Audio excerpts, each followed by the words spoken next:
দ্বিকক্ষ বিশিষ্ট সংসদ ও গণভোটের বিধান রাখা সহ সংবিধানের ৬২ জায়গায় সংশোধনীর প্রস্তাব দিয়েছে বিএনপি। মঙ্গলবার সংবিধান সংস্কারের লক্ষ্যে গঠিত কমিশনের কাছে নিজেদের প্রস্তাবনা জমা দিয়েছে দলটি।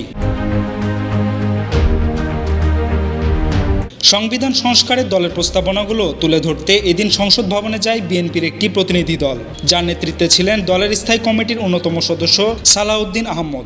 সংবিধান সংস্কার কমিশন প্রধান ডক্টর আলী রিয়াজের নেতৃত্বাধীন কমিটির সঙ্গে সেখানে প্রায় পৌনে ১ ঘণ্টাব্যাপী বৈঠক করেন তারা।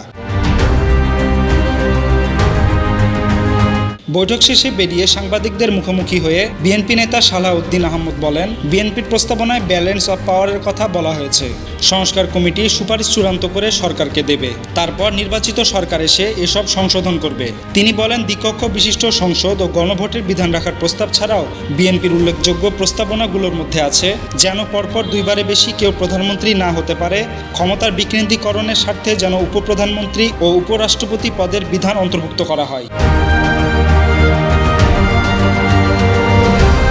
এছাড়াও প্রস্তাবনার মূল অংশে রাজনৈতিক ক্যারেক্টার পরিবর্তন করার বিষয়ে প্রস্তাবনা করেছে বিএনপি। জুলাই আগস্ট যে শহীদের রক্তের অঙ্গীকার, তার চেতনাকে মাথায় রেখে রাষ্ট্রের যেন ভারসাম্য ও একনায়তন্ত্রের সৃষ্টি না হয় সেগুলো মাথায় রেখে এবং আইন বিভাগ ও বিচার বিভাগ সহ সমস্ত জায়গা বিএনপি প্রস্তাবনা দিয়েছে বলেও জানান বিএনপির এই শীর্ষ নেতা।